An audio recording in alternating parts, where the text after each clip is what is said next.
Hey everybody, Quantum here, and as per all of the comments on my last Ruby Amethyst gameplay video, I am going to be bringing you a deck list profile for this deck.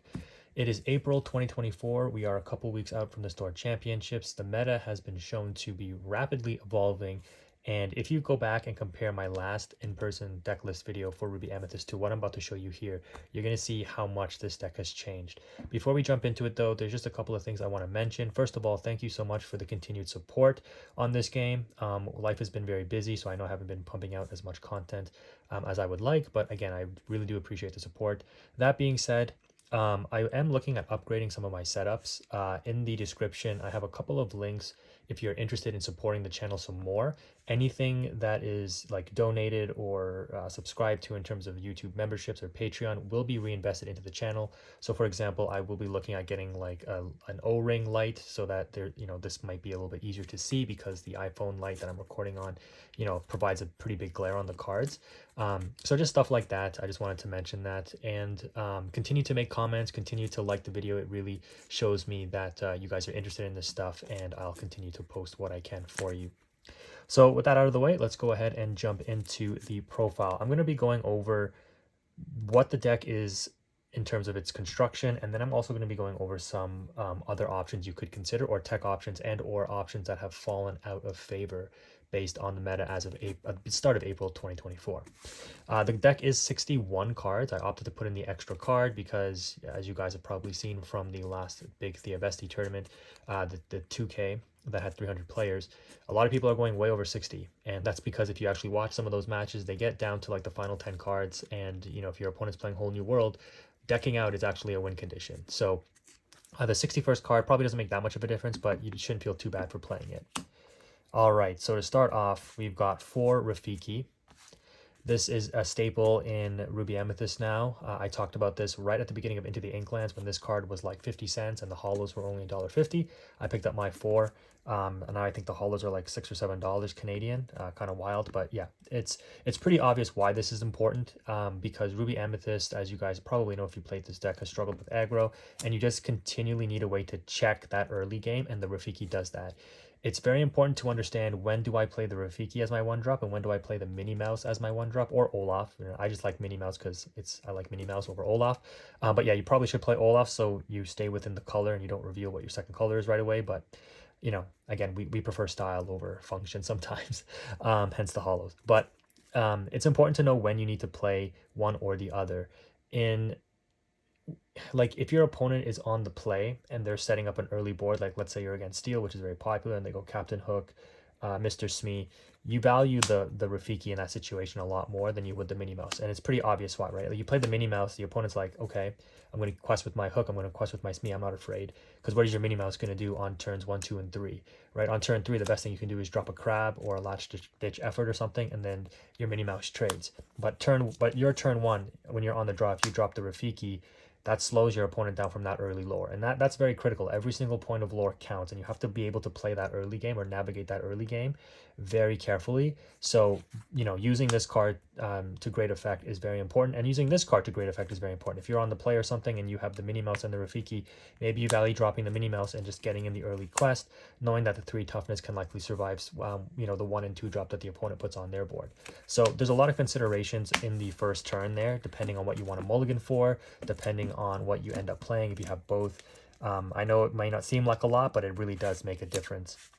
In the 2-drop slot, I'm opting for 3 Cusco and my 1 of tech card, which you've seen me play if you watched my Ruby Amethyst video, which is the Magic Broom. Now, I haven't really seen anybody else on this, and I was on this in set 2 as well, and it worked decently well for me, but I'm facing a lot of wheel decks. I'm seeing a lot of Steel. And when I lose 1 or 2 Be Prepared, like it feels really bad knowing that you have to try to dig for one when you need it in the critical moment. There's been games, and I think I have one on that Ruby Amethyst video that I posted at the start of April, where I literally like played this. I put back a Friend, I bounced it with a Snake, and I played it again and put back a Be Prepared, right? And so now I have all 4 Be Prepareds back in my deck. I don't think I was facing a Steel deck in that instance. I may have, but like that just shows you the value. Like you can end up putting back 2 Be Prepareds within the same turn by bouncing this, and with your card draw that you have from Amethyst, you should be able to see them when you need them, right? 4 copies in your deck dramatically increases the chances that you see one instead of 2 if they do get wheeled away early on. Be Prepared is like the most critical card in this deck for sure, because it is the way that you end up stabilizing a board state that you would otherwise just lose from, right? So because of how important Be Prepared is, I've actually considered running 2 brooms, but then again, you don't really want to draw this early. It's not necessarily the worst, since it is a 2/2 body still, and it gets boosted up by Crab and Last Ditch Effort and stuff like that if you're playing them. But the Cusco in the early game is definitely way more valuable, obviously.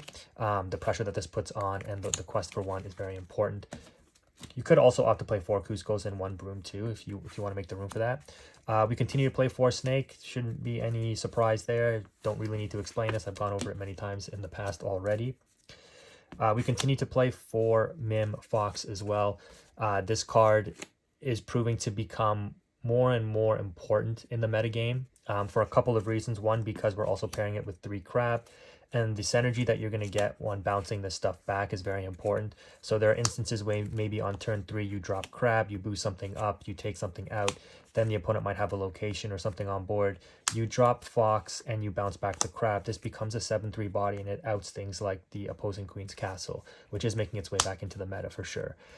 So the 7 strength that you get on Mim Fox from this interaction here is actually very important, and that's why we play Crab. Crab is proving to be super important.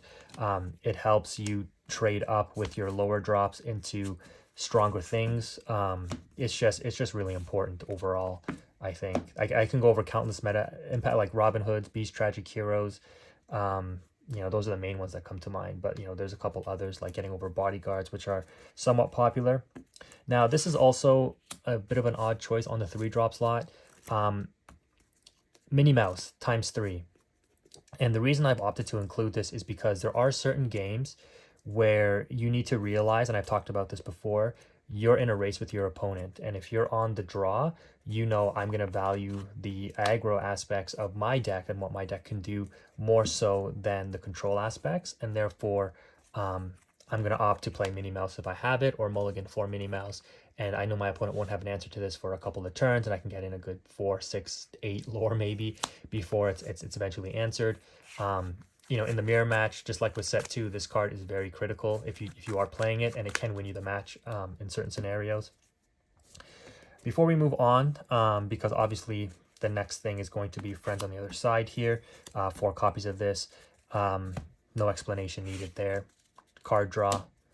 What I will say though is playing this now is also a little bit more nuanced compared to how it was. Like usually you see this and you're just like, yeah, great, Friends. Cast it, keep it in my hand.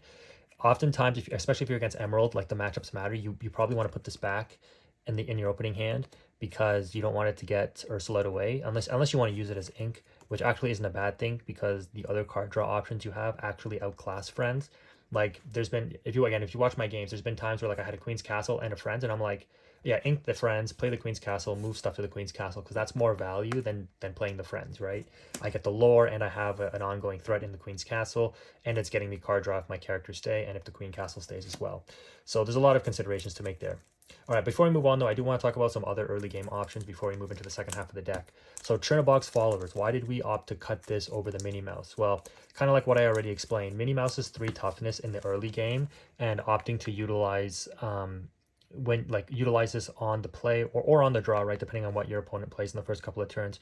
This thing can help you generate a couple of quick lore. While this is still necessarily not that bad, it does gain you 1 lore still. It's questing. It is easily outable, and if you quest with it and then you banish it to draw a card, while I don't necessarily mind it, I just think the lack of that board presence for the card draw isn't necessarily worth it. Like this deck has proven that the card draw isn't an issue. It shouldn't be an issue. So I just value the more like the resiliency of Minnie Mouse being a 3 body a little bit more. Pinocchios. I was a big fan of this card, but every time I do play it, it does seem overwhelming, because it's one of those cards that you really do need to see in combination with other things. And to be honest, when you do see it in combination, it works really well. This plus the Maui is a 7 cost remove anything that doesn't have ward, basically, right? It's very strong. But Pinocchio in and of itself is just a little underwhelming. Being a 2 uninkable really hurts it, like the uninkable factor, and it's a 1/1 body. So if it stays on field, you don't want to quest with it because it just gets outed super easily. And so the advantage that this card ends up generating you from tapping down an opponent's threat has to be pretty significant in order for you to say like, yeah, now I'm going to lose my Pinocchio. So it's a card that's kind of like a dead card when you play it, right? Or sorry, like when you play it and you exert something and then you take something out, now it's a dead card, right? You have to be able to bounce it back and replay it in order to cycle it. And it's just really hard to fit into your overall game plan, because as you're trying to do your own combo, you still have to continuously deal with your opponent's board. So this card on board just becomes dead. You're trying to cycle it back. You're just letting it sit there doing nothing. And your opponent is just going to end up outing it or something later on. And how much value does this really get you? You have to really play it in certain situations. You have to see it in certain situations in order for it to really have value. Like you need to have, like I said, an established character on board that can take advantage of the tap down to take out something, and then you know, you'd want to be able to bounce it back, and it's just a little clunky. You could also play Teeth and Ambitions.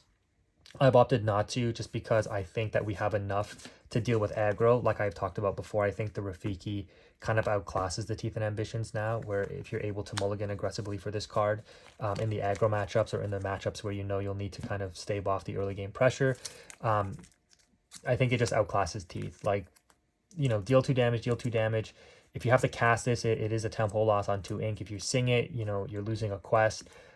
Overall, I just think that this card is just not as good as it used to be, and so I haven't opted to include it. Now, what's probably one of the biggest surprises and a big change from how we played the deck before, we're not playing any of these anymore. So I'll explain why.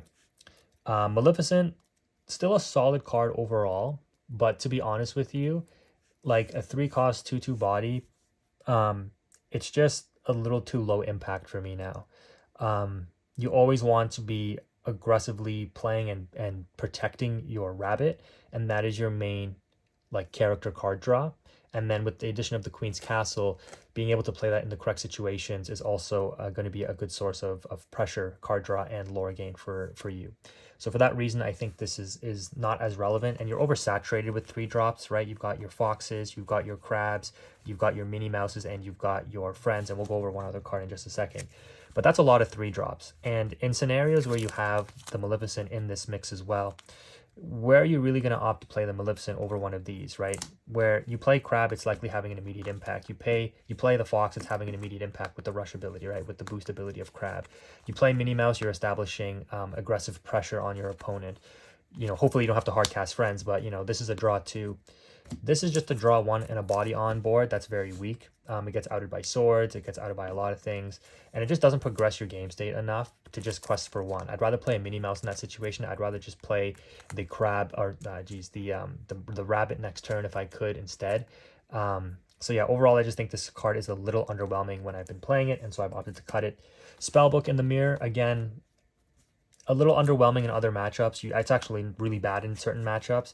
And again, in the mirror match, I think I just value Mouse. And in matches and situations where Mouse isn't useful, she's just ink. And again, if you watch my Ruby Amethyst videos, you've seen me literally say that, I think, in a match where I was on the draw against Ruby Sapphire, and I said I'm not opting to race them here, so I'm inking this Minnie Mouse, and I'm playing some other stuff to try to gain control of the board state. And then no more Maui's Fishhook. If the Queen Castle hits the board, you're just dealing with it in other ways in the mirror match. This card, it is good, but again, if you play it on like turn 3 or 4 or something, like it doesn't do anything, right? You need to have Maui to get the abilities for free. It's still a good card. You see it late game, it could have an impact. But again, it's like it's the same kind of thing with the spellbook. It's like the ink cost is a tempo loss. I'm valuing with my build now things that have immediate impact and or sets me up for good pressure in the following turns in terms of lore generation. These cards, you know, you could say like, well, doesn't Spellbook help generate pressure? It's pay 1, gain 1 lore. Like, yes, that wins you the mirror match. But again, in certain matchups, especially with so much steel in the format and people getting back on Benja, this card is now phased out of the format. You know, you play this, if it gets Benja'd, you are in a terrible, like them benching this is literally a game-winning play for them, because they you waste your turn, you waste 3 ink playing this on turn like 4 or 5 or, you know, later on, whatever. And if this happens early game, like it's a game-winning play. If they Benja this, you're a whole turn behind, and they have a 2 questing body on board, and you have no Spellbook. Like that, like you just lose the game at that point. It's really hard to come back.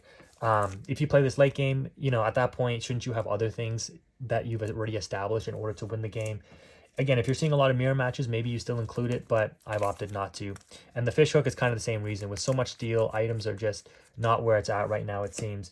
And if you've been playing, you probably noticed that Rise of the Titans is kind of shifted out of the format. Even if your Queen's Castle and stuff does get tightened away, it's not necessarily the worst thing, because it's essentially an equal tempo trade, because Queen's Castle costs you 4, Rise of the Titans costs them 3, they can't sing it.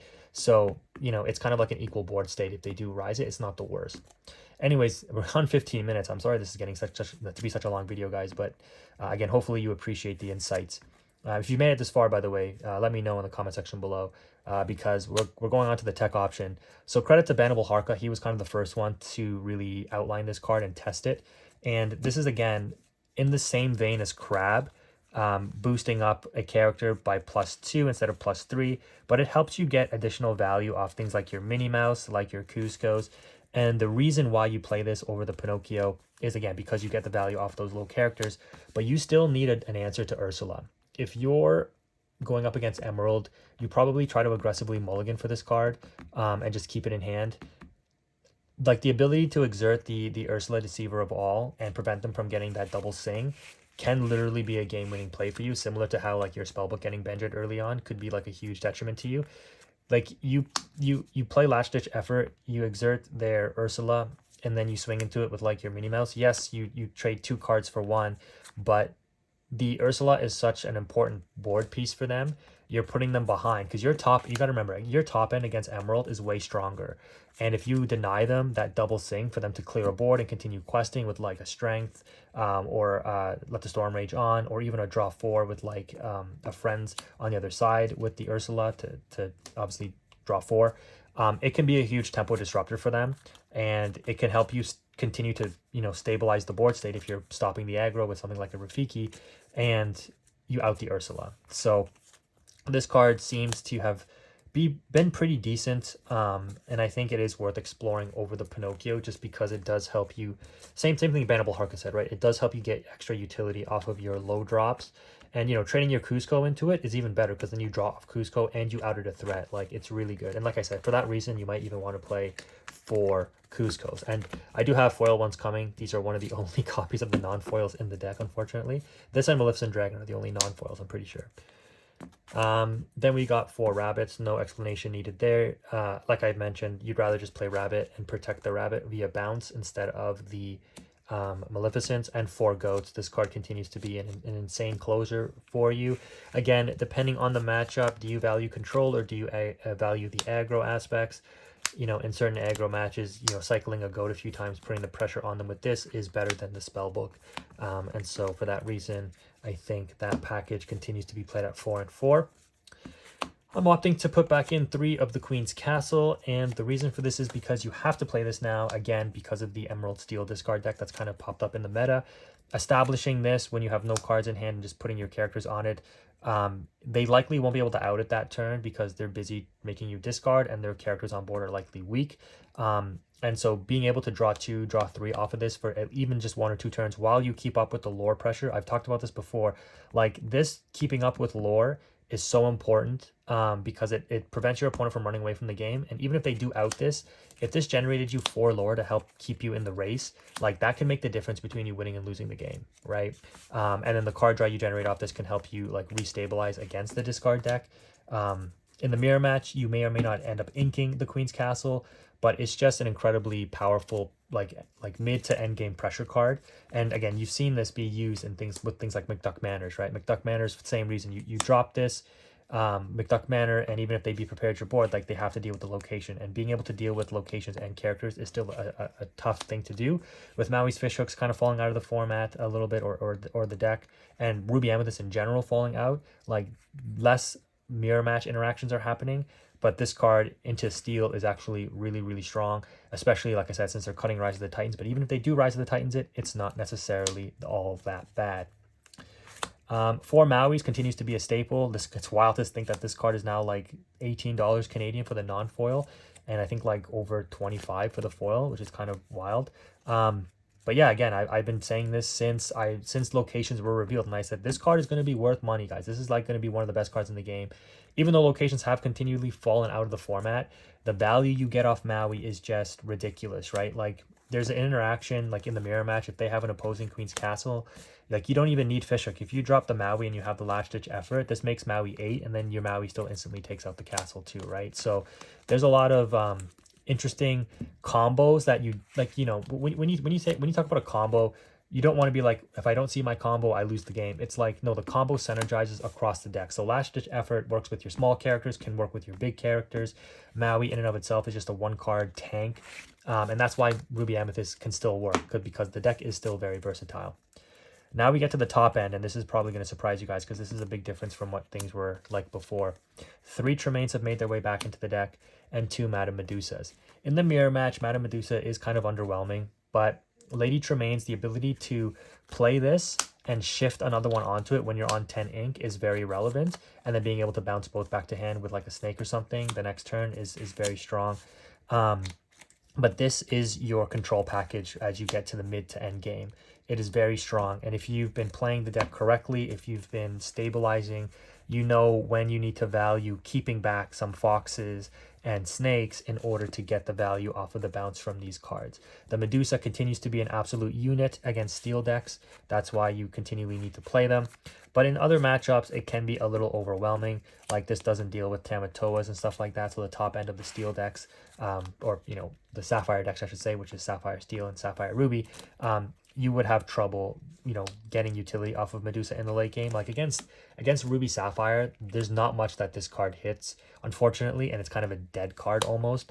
But that's why I value Tremaine. I just think it's higher value. Plus, the fact that a quest for 2 is huge. You know, it's a lot more pressure on your opponent. Yes, it is 3 toughness, so it does get outed by the Medusa.